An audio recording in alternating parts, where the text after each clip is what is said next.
Soma, jamu tetes pertama dari Indonesia untuk dunia. Soma, berani coba, berani sembuh. Mitra Sehat, saat ini saya bersama dengan Bapak Muhari, berusia 61 tahun ya Pak ya, punya masalah dengan sakit lemah jantung. Nah, boleh nggak nih Pak diceritakan kepada Mitra Sehat, awal mulanya Bapak punya masalah itu seperti apa?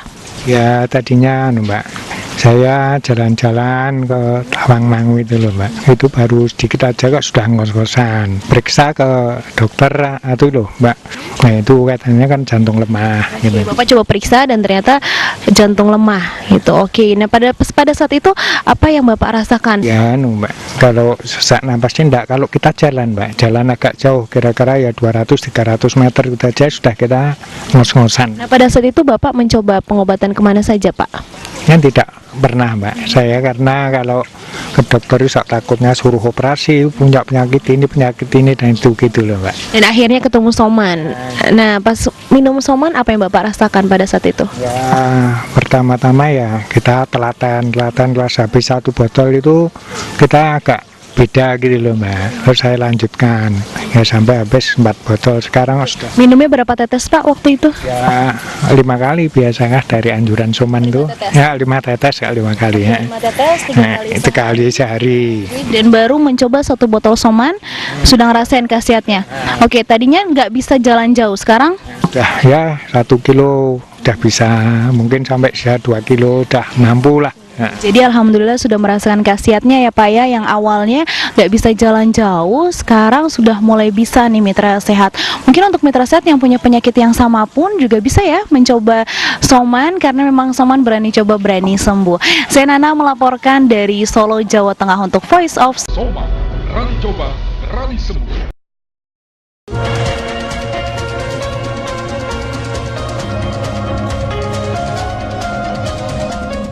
Pernah mendengar beberapa kisah pengusaha sukses di dunia. Tapi tahukah pemirsa bahwa ternyata untuk meraih kesuksesan tidak harus dengan uang yang besar. Dibutuhkan tekad kuat, kemauan untuk maju, usaha tak kenal lelah, disertai dengan ide-ide sederhana dan inovatif. Plus doa kepada Tuhan, niscaya seseorang bisa meraih kesuksesan. Dan kali ini, On The Spot akan merangkum beberapa kisah mereka dalam orang-orang sederhana yang sukses.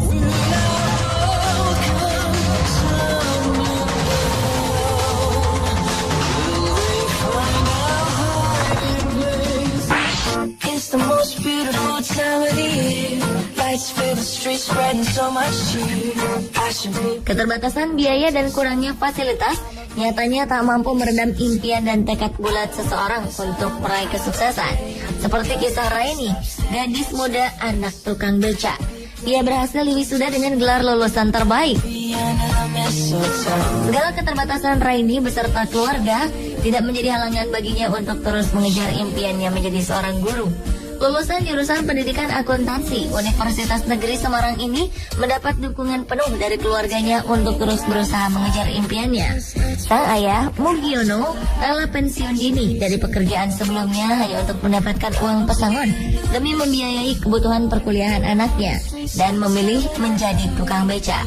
Tak hanya menjadi tukang beca, Mugiono juga menambah penghasilan untuk menafkahi keluarganya dengan bekerja sebagai seorang penjaga sekolah pada malam hari dengan bayaran 450.000 per bulannya. Melihat pengorbanan orang tuanya yang begitu besar untuk masa depannya, Raini tak menyia-nyiakan kesempatan.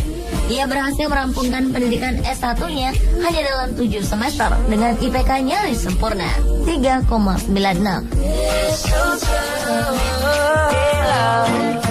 The wise men follow the star, the way I follow my heart, and they led me to a hit the drink, take a coke, watch the past go up and smoke. Di Sidoarjo, Jawa Timur, Iwayan Dendra sudah puluhan tahun hidup serba kekurangan.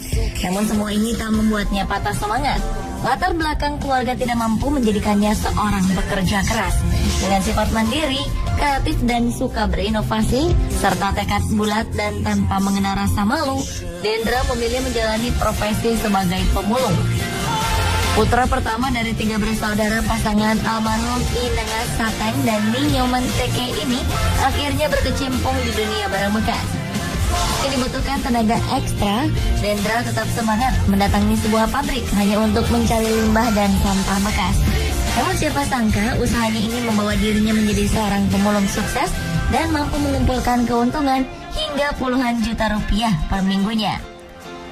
Bapak 5 anak ini tak merasa malu akan pekerjaan yang mengharuskan dirinya berkecimpung dengan sampah dan barang bekas. Tidak hanya itu, ia juga sukses menjadi anggota legislatif di Sidoarjo, menjabat sebagai ketua DPC sebuah partai dan juga sebagai koordinator pemulung di Sidoarjo.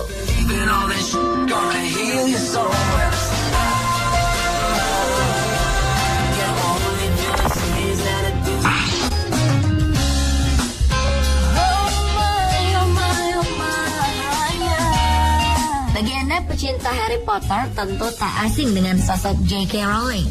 Perempuan kelahiran Inggris ini hanyalah gadis biasa yang menemukan kecintaannya pada bidang menulis, khususnya cerita-cerita fantasi.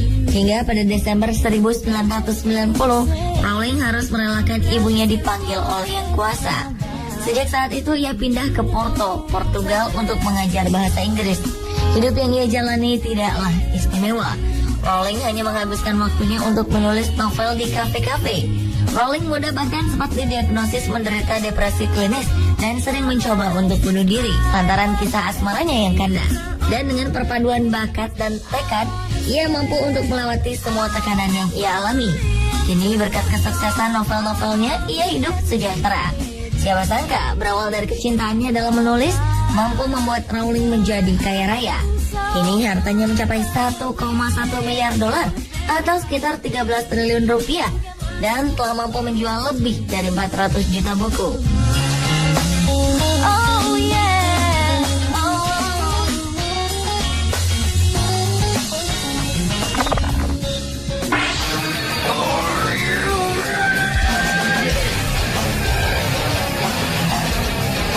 Pecinta musik heavy metal pasti tak asing dengan nama Ozzy Osbourne, vokalis band Black Sabbath yang juga dijuluki sebagai Godfather of Heavy Metal.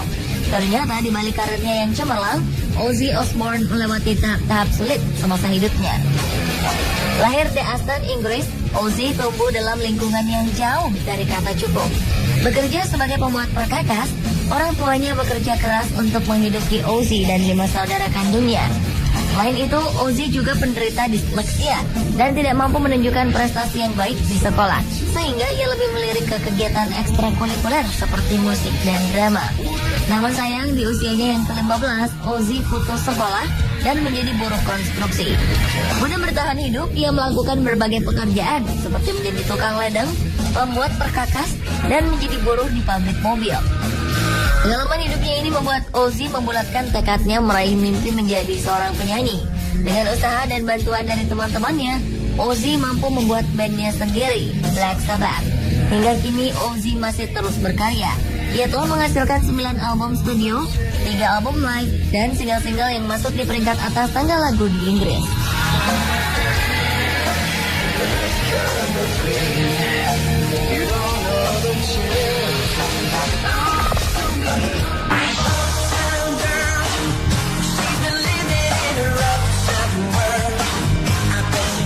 Anda pernah mendengar kata tip X? Cairan putih yang mudah kering ini menjadi alat tulis wajib para pekerja yang berkecimpung dalam bidang menulis. Alat ini mempermudah pekerjaan Anda tanpa harus mengetik atau menulis ulang saat Anda melakukan kesalahan. Gagasan awal munculnya tip X ini berawal dari seorang perempuan bernama Betty Graham yang bekerja sebagai sekretaris. Pada 1951, Betty bertugas mengetik dokumen-dokumen penting dengan menggunakan mesin tik. Tak jarang Betty melakukan kesalahan dalam mengetik yang mengharuskannya mengulang semuanya dari awal. Hingga pada suatu hari, Betty mengusung ide brilian dengan meramu cat putih dan kuas kecil. Betty mengoleskan cat ramuannya ini setiap kali ia melakukan kesalahan. Dan cat putih dengan kuas kecil yang ia beri nama Mistake Out ini sangat disukai teman-temannya. Penemuannya ini membuatnya mendapat dorongan dari para kerabat. Hingga akhirnya Betty memutuskan untuk mendirikan usahanya sendiri dengan membangun sebuah pabrik Mistake Out. Pada 1972, usahanya mampu menjual setidaknya 5 juta botol Mistake Out setiap tahunnya.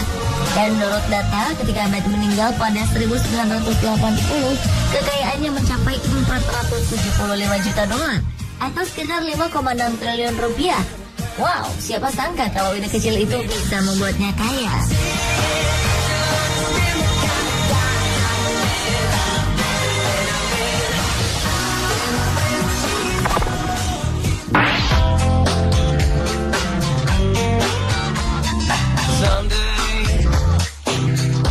Rockefeller lahir di Richford, New York dan memiliki 5 saudara. Keluarganya hidup sangat sederhana.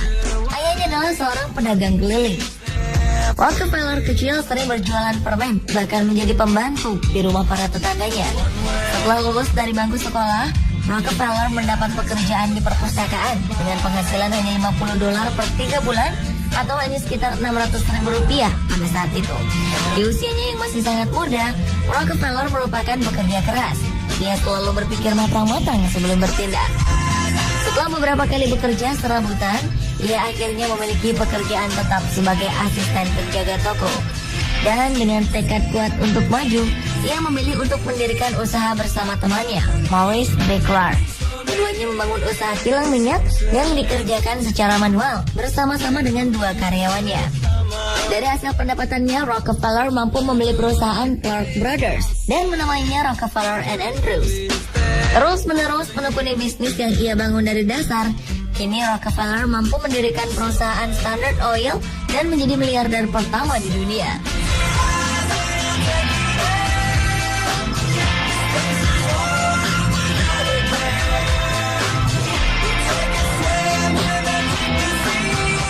Pemirsa, itulah beberapa kisah sukses orang sederhana versi on the spot. Halangan dan rintangan bukanlah alasan untuk kita berhenti dan menyerah. Disitulah tekad kita diuji. Jika orang lain bisa mewujudkan mimpi, sudah pasti kita juga mampu meraihnya.